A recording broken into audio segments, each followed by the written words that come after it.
सभी को good morning. इस वीडियो लेक्चर में हम इंफॉर्मेशन टेक्नोलॉजी एक्ट 2000 के प्रोविजंस को स्टडी करेंगे, उसके बेसिक कॉन्सेप्ट्स को समझने की कोशिश करेंगे। अब उससे पहले तो सवाल ये आता है कि इंफॉर्मेशन टेक्नोलॉजी एक्ट 2000 आया क्यों था, इसकी ज़रूरत हमें क्यों पड़ी। अब 1990s में इंटरनेट नया नया शुरू हुआ था, ई कॉमर्स कंपनीज आने लगी थी, कंप्यूटर्स का इस्तेमाल हर ऑफिस में होने लग गया था। तो हमारे पास जितने डॉक्यूमेंट्स हम लोग मेंटेन करके रखते थे पेपर फॉर्म में, अब हमारे पास एक ऑल्टरनेट है कि अब हम लोग उसको कंप्यूटर में भी स्टोर करके रख सकते हैं। तो उन डॉक्यूमेंट्स को वैलिडेशन देने के लिए ई कॉमर्स जो शुरू हो रहा था, जितनी ऑनलाइन सर्विसेज अवेलेबल करवाई जा रही थी, उन सारी सर्विसेज को वैलिडेशन प्रोवाइड करने के लिए, उनको रेगुलेट करने के लिए इंफॉर्मेशन टेक्नोलॉजी एक्ट आया। इस एक्ट के ऑब्जेक्टिव्स देखते हैं। सबसे पहले तो जितने भी डॉक्यूमेंट्स इलेक्ट्रॉनिक फॉर्म में कंप्यूटर के अंदर सेव करके रखे हुए हैं, उनको हमें एक लीगल रिकॉग्निशन देनी है, यानी कि हमें उसको कानूनी तौर पे मान्यता दे देनी है, ताकि आप उस डॉक्यूमेंट का इस्तेमाल कोर्ट में एक सबूत के तौर पे भी इस्तेमाल कर सको। अब जब इंटरनेट शुरू हुआ तो कई सारी सर्विसेज आपको ऑनलाइन अवेलेबल करवा दी गई, ई कॉमर्स कंपनी शुरू हो गई। उन सब कंपनीज़ को रेगुलेट करने के लिए, उन सारी ऑनलाइन सर्विसेज को रेगुलेट करने के लिए इंफॉर्मेशन टेक्नोलॉजी एक्ट बनाया गया। इसके अलावा जितनी भी सर्विसेज गवर्नमेंट आपको ऑनलाइन अवेलेबल करवाता है, वो सारी उन सबको फैसिलिटेट करने के लिए भी इंफॉर्मेशन टेक्नोलॉजी एक्ट में प्रावधान बनाए गए हैं, यानी कि वो ई गवर्नेंस और ई कॉमर्स को इनकरेज करने के लिए हमें हेल्प करता है। जितने भी क्राइम कंप्यूटर का, इंटरनेट का इस्तेमाल करके करे जाते हैं, उनको हम लोग बोलते हैं साइबर ऑफेंसेस। अब उन सारे साइबर ऑफेंसेस को रिकॉग्नाइज करने के लिए, उनको मान्यता देने के लिए और उनके खिलाफ हमें पेनल्टीज़ बनानी है, उसके लिए प्रोविजंस बनाने हैं, उसके लिए सज़ा का प्रावधान हमें देना है। तो उन सारे कामों के लिए हमें इंफॉर्मेशन टेक्नोलॉजी एक्ट की ज़रूरत पड़ी। डिजिटल सिग्नेचर को एक कानूनी तौर पे मान्यता देने के लिए, अब डिजिटल सिग्नेचर होता क्या है, कहाँ इसका इस्तेमाल होता है, वो हम लोग आगे की स्लाइड्स में स्टडी करेंगे। साइबर एपेलेट ट्राइब्यूनल को बनाने के लिए, साइबर एपेलेट ट्राइब्यूनल एक तरह का स्पेशल कोर्ट होता है जो कि इंफॉर्मेशन टेक्नोलॉजी एक्ट के सारे केसेस में डील करता है, कि अगर कोई भी केस इस एक्ट के अंडर आता है तो वो सीधा जाएगा एक स्पेशल कोर्ट में। तो उसको बनाने के लिए भी हमने इंफॉर्मेशन टेक्नोलॉजी एक्ट में प्रावधान रखे हुए हैं। उसके अलावा कंप्यूटर इमरजेंसी रिस्पांस टीम बनाने के लिए भी हमने इसमें प्रोविजंस बनाए हैं। अब कंप्यूटर इमरजेंसी रिस्पांस टीम का काम क्या है? ये एक तरह की गवर्नमेंट ऑर्गेनाइजेशन है जो कि ऑनलाइन एक्टिविटीज़ पे, सारी गतिविधियों पे नज़र रखती है कि अगर कोई वेबसाइट हमारे लिए सेफ़ नहीं है तो उसके लिए गवर्नमेंट को ये एडवाइज़री जारी करती है। अभी रिसेंटली जूम ऐप के अगेंस्ट इसने एक एडवाइज़री जारी की है, आप लोगों ने न्यूज़पेपर में पढ़ा भी होगा इसके बारे में। अब जूम ऐप क्या है कि जैसे ही लॉकडाउन शुरू हुआ तो जो ऑनलाइन मीटिंग्स होने लगी, कॉन्फ्रेंसेस होने लगी, उसके इस्तेमाल के लिए जूम ऐप का इस्तेमाल किया जाता है। अब कंप्यूटर इमरजेंसी रिस्पांस टीम ने क्या बोला कि ये जो ऐप है ये सेफ़ नहीं है, ये आपका डेटा स्टील कर सकती है। तो उसके लिए इसने गवर्नमेंट को एक एडवाइज़री जारी की कि आप इसका इस्तेमाल नहीं करें। आगे चलते हैं डिजिटल सिग्नेचर की तरफ। अब एक बात तो अपने दिमाग में बिठा लो कि डिजिटल सिग्नेचर का मतलब ये नहीं है कि आपने अपने सिग्नेचर की फ़ोटो खींची और उसको आपने डॉक्यूमेंट के ऊपर लगा दिया, नहीं, उसको हम लोग डिजिटल सिग्नेचर नहीं बोलते। डिजिटल सिग्नेचर का एक कम्प्लीटली डिफरेंट टेक्निकल कॉन्सेप्ट होता है। अब एक एग्जांपल ले लो, कोई भी एक कंपनी है XYZ, उसमें दो मैनेजर हैं, मैनेजर ए और manager B. Manager A B को कोई मैसेज भेजना चाहता है ईमेल का इस्तेमाल करके। अब ये मैसेज तो जा रहा है, कुछ सवाल खड़े हो जाते हैं। सबसे पहला सवाल तो ये है कि मैसेज भेजा गया है वो ए ने ही भेजा है, हमें सेंडर की आइडेंटिटी को ऑथेंटिक करना है कि क्या ऐसा तो नहीं है कि किसी ने ए का कंप्यूटर यूज़ करके बी को मैसेज कर दिया है, उसको ईमेल कर दिया है। तो हमें इस बात की कोई गुंजाइश नहीं छोड़नी है, हमें मैसेज को ऑथेंटिक बनाना है, उसको प्रमाणिक बनाना है कि मैसेज ए ने ही भेजा है। ए बाद में मुकर नहीं सकता है कि वो मैसेज मैंने नहीं भेजा, किसी ने मेरा कंप्यूटर हैक करके मैसेज भेज दिया है, किसी ने मेरे लॉगिन क्रेडेंशियल्स लेकर वो मैसेज भेज दिया है। हमें इस बात की कोई गुंजाइश नहीं छोड़नी है। मैसेज को ऑथेंटिक बनाना है। फिर उसके बाद प्राइवेसी की बात आ जाती है कि कहीं ऐसा तो नहीं है कि मैसेज बी को पहुंचना था और किसी अनऑथराइज्ड पर्सन ने वो मैसेज पढ़ लिया, बी का कंप्यूटर इस्तेमाल करके उसने वो ईमेल पढ़ लिया। तो इस बात की हमें कोई गुंजाइश नहीं छोड़नी है।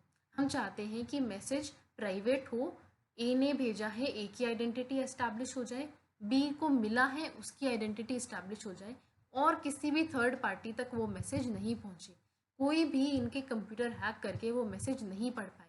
तो हमें मैसेज को ऑथेंटिक बनाना है। हम चाहते हैं कि कोई भी थर्ड पार्टी उस मैसेज को नहीं पढ़ पाए। हमें प्राइवेसी का भी ध्यान रखना है।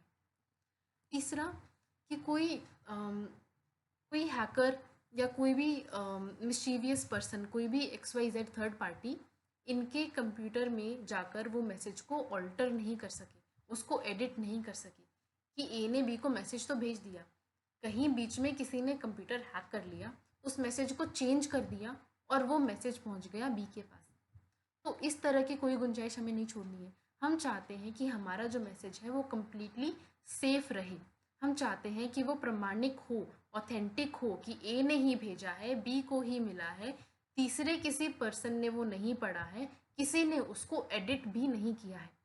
अब इन सारी चीज़ों को सॉल्व करने के लिए कि इसको ऑथेंटिक कैसे बनाना है, इसको प्राइवेट कैसे बनाना है, इसको सेफ कैसे बनाना है, उसको करने के लिए हम लोग इस्तेमाल करते हैं डिजिटल सिग्नेचर का। डिजिटल सिग्नेचर क्या काम करता है कि वो मैसेज को ऑथेंटिक बनाता है, उसको प्रमाणिक बनाता है, उसको सेफ बनाता है। इस तरह से अब एक और एग्जांपल ले लो। जो मैनेजर ए है, मैसेज भेज रहा है मैनेजर बी को। मान लो इन दोनों को कम्युनिकेट करना है और इन्होंने अपनी एक सीक्रेट लैंग्वेज बना रखी है, इन्होंने अपनी एक अलग कोड लैंग्वेज बना रखी है जो सिर्फ ए और बी ही समझ सकते हैं। तो अगर उस कोड लैंग्वेज में मैसेज बी को मिलता है तो उसको पता चल जाएगा कि मैसेज ए से ही आया, और बी को मिला है तो सिर्फ बी ही उस मैसेज को पढ़ सकता है और किसी को समझ में ही नहीं आएगा। कोई और उसको चेंज भी नहीं कर सकता, क्योंकि अगर चेंज कर दिया तो बी को पता चल जाएगा। तो इस कोड लैंग्वेज में हमने जो मैसेज को कन्वर्ट कर दिया है, उस प्रोसेस को हम लोग कहते हैं इनक्रिप्शन। यानी हमने एक मैसेज को एक कोड लैंग्वेज में कन्वर्ट कर दिया है, उसमें एक कोड लैंग्वेज में हमने उसको बदल दिया है। उस प्रोसेस को बोलते हैं इनक्रिप्शन। इनक्रिप्शन का ही इस्तेमाल करता है डिजिटल सिग्नेचर। अब डिजिटल सिग्नेचर करता क्या है कि वो एक फाइल लेता है, एक मैसेज लेता है और उसको एक कोड लैंग्वेज में कन्वर्ट कर देता है, और उस कोड को सॉल्व करने का तरीका, उसको डीकोड करने का तरीका सिर्फ रिसीवर के पास ही होता है। तो हमारा मैसेज ऑथेंटिक बन गया। अब हमारा एक्ट बोलता है कि डिजिटल सिग्नेचर की जो टेक्नोलॉजी है उसमें हमें एसिमेट्रिक क्रिप्टो सिस्टम का इस्तेमाल करना है। अब एसिमेट्रिक क्रिप्टो सिस्टम होता क्या है, इसके लिए आप एक और एग्जांपल ले लो। कोई भी एक पर्सन है सेंडर, वो रिसीवर को एक मैसेज भेजना चाहता है, एक डॉक्यूमेंट भेजना चाहता है। अब हम लोगों को इसको एक कोड लैंग्वेज में कन्वर्ट कर देना है, तो उसके लिए हमें एक फॉर्मूला चाहिए होगा। एक मैथमेटिकल फार्मूला का हम लोग इस्तेमाल करेंगे जो इस डॉक्यूमेंट के टुकड़े करके उसको एक इस तरह से इस्टेब्लिश कर देगा, एक कोड बना देगा उसका। उस मैथमेटिकल फार्मूला को हम लोग कहते हैं हैश फंक्शन। हैश फंक्शन एक कंप्यूटर प्रोग्राम है जो आपकी डॉक्यूमेंट को एक कोड लैंग्वेज में कन्वर्ट कर देता है। अब जब वो कोड लैंग्वेज में कन्वर्ट हो गया है उसको हम लोग बोलेंगे मैसेज डाइजेस्ट। अब मैसेज डाइजेस्ट एक ऐसा डॉक्यूमेंट है, एक ऐसा कोड है जो कि रिसीवर को समझ में नहीं आएगा जब तक वो उसको सॉल्व नहीं करेगा। किसी भी थर्ड पार्टी को अगर ये मिल जाता है तो उनको समझ में नहीं आएगा। इसको समझने के लिए, इसको पढ़ने के लिए आपको एक स्पेशल सॉफ्टवेयर की ज़रूरत होती है। तो मैसेज डाइजेस्ट जब हम लोग बनाते हैं, जब हम लोग कोड बना रहे हैं, तो हम लोग एक प्राइवेट की का इस्तेमाल करते हैं, हम लोग एक पासवर्ड लगा देते हैं। हमने फॉर्मूला यूज़ किया, हमने उसको एक कोड बना दिया और उसके साथ साथ हमने क्या किया, हमने उस पर एक चाबी लगा दी, हमने उसके ऊपर एक पासवर्ड लगा दिया। अब ये जो प्राइवेट की है एक तरह का पासवर्ड होता है कंप्यूटर लैंग्वेज में। 0 और 1 का इस्तेमाल करके एक बहुत लंबी एक न्यूमेरिकल वैल्यू होती है जिसको हम लोग प्राइवेट की कहते हैं, एक पासवर्ड होता है।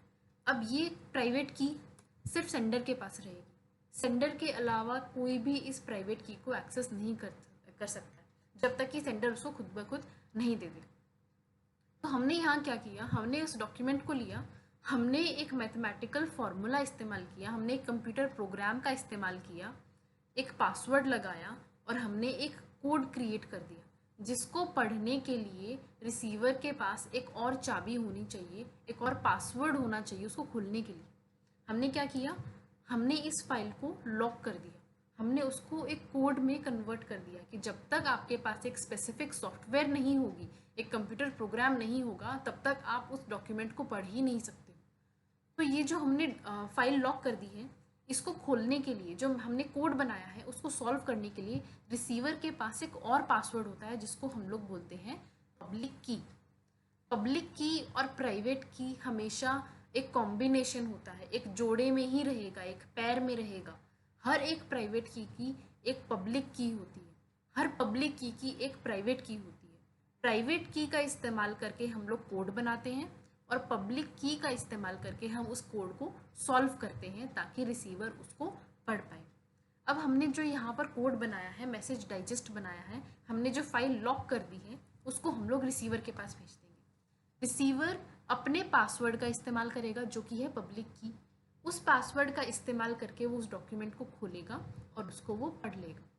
अब हमने यहाँ पर क्या अचीव किया, हमने सेंडर की आइडेंटिटी को हमने इंश्योर कर लिया कि सेंडर ने ही ये मैसेज भेजा है, क्योंकि उसने प्राइवेट की का इस्तेमाल करके पासवर्ड लगाया है, उस पर उसको कोड में कन्वर्ट किया है, और इसी प्राइवेट की जो पब्लिक की है उसी से वो डॉक्यूमेंट खुला है। तो अगर रास्ते में कहीं पर भी ये कोई भी कंप्यूटर हैक करके अगर इस डॉक्यूमेंट को एडिट करने की कोशिश करेगा तो वो पब्लिक की से खुलेगा ही नहीं, क्योंकि उसमें फेरबदल कर दी गई है। कोई और पर्सन, थर्ड पार्टी है, वो इस मैसेज को तब तक नहीं पढ़ सकता है जब तक उनके पास पब्लिक की नहीं हो।